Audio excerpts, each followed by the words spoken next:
Pemerintah memperkuat substansi usulan DPR RI antara lain terkait pemberatan hukum, tujuan Undang-Undang Tindak Pidana Kekerasan Seksual, perluasan tindak pidana kekerasan seksual, penguatan peran LPSK, serta pembentukan dana bantuan korban.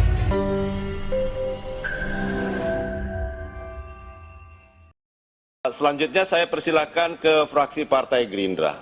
Pak Sodik, silakan. Terima kasih pimpinan. Dengan izin Kapoksi, saya tidak membacakan semua, mengingat waktu. Pendapat mini fraksi Partai Gerindra DPR RI terhadap rancangan undang-undang tentang tindak pidana kekerasan seksual disampaikan oleh Dr. Sodik Mujahid, nomor anggota A80, Daerah Pemilihan Jawa Barat 1. Bismillahirrahmanirrahim. Assalamualaikum warahmatullahi wabarakatuh. Salam sejahtera bagi kita semua. Salam Indonesia Raya.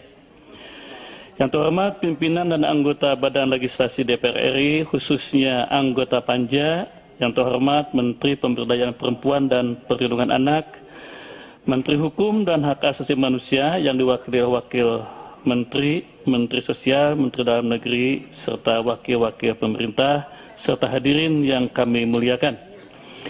Pertama-tama marilah kita memanjatkan puji dan syukur kehadirat Allah Subhanahu wa Ta'ala, Tuhan yang Maha Kasih dan Maha Kuasa, yang telah memberikan berkat dan bimbingannya kepada kita sehingga pada hari ini dapat menghadiri rapat pleno Badan Legislasi DPR RI dengan agenda pengambilan keputusan pada pembicaraan tingkat 1 terhadap rancangan Undang-Undang Tindak Pidana Kekerasan Seksual yang sudah lama terhenti dan dinantikan oleh rakyat Indonesia.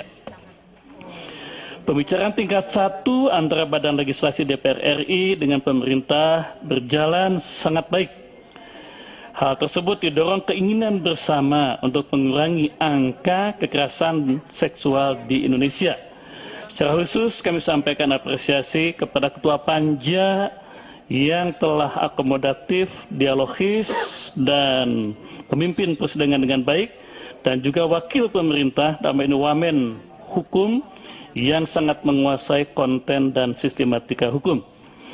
Adapun kesepakatan politik yang dicapai dan diapresiasi antara DPR dan pemerintah antara lain mencakup pemerintah memperkuat substansi usulan DPR RI antara lain terkait pemberatan hukum, tujuan Undang-Undang Tindak Pidana Kekerasan Seksual, perluasan tindak pidana kekerasan seksual, penguatan peran LPSK, serta pembentukan dana bantuan korban.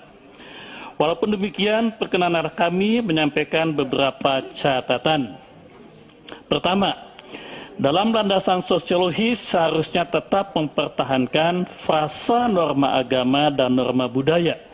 Kami berpandangan norma agama akan memperkuat komitmen rakyat dan bangsa Indonesia yang religius untuk secara serius melawan berbagai bentuk kekerasan seksual dan penyimpangan seksual. Sementara norma budaya diyakini karena rakyat Indonesia sangat kuat keterikatannya kepada budaya yang juga anti dan melawan berbagai bentuk kekerasan dan penyimpangan seksual. Dihapuskannya frasa norma agama dan norma budaya berarti mengurangi pemberdayaan komitmen rakyat dan bangsa Indonesia kepada agama dan budaya dalam pencegahan dan penanganan kekerasan seksual. Pasal 25 ayat 4, 5, dan 6 kami berpandangan keberpihakan terhadap penyandang disabilitas menjadi penting dan mendesak. Alhamdulillah dalam sidang terakhir, sidang mengakomodasi aspirasi dari kaum disabilitas dan mengurangi kesan diskriminasi kepada kaum disabilitas.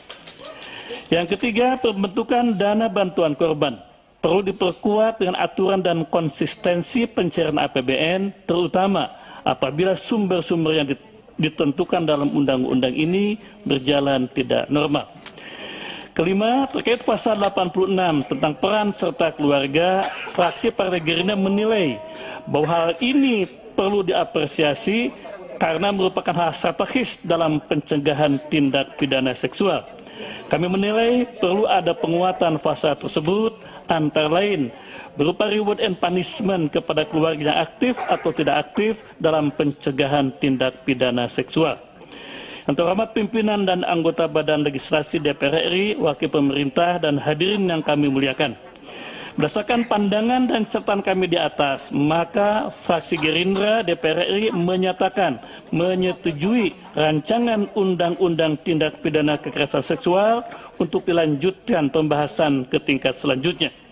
Demikian pandangan fraksi Gerindra. Semoga Allah Tuhan Yang Maha Esa senantiasa memberikan perlindungan dan kekuatan kepada kita semua. Secara khusus kami sampaikan terima kasih kepada pimpinan Baleg, kepada Ketua Panja dan rekan-rekan Panja, kepada Wakil Pemerintah khususnya Wakil Menteri Hukum dan HAM, dan kepada masyarakat yang terus mengawal dan memberikan aspirasinya kepada kami. Jakarta, 6 April 2022, pimpinan fraksi Gerakan Indonesia Raya, Dewan Perwakilan Rakyat Republik Indonesia, Wakil Ketua Heri Gunawan, SE, nomor anggota A85 ditandatangani, Wakil Sekretaris Bambang Haryadi, SE, nomor anggota A109 ditandakani. Terima kasih. Assalamualaikum warahmatullahi wabarakatuh.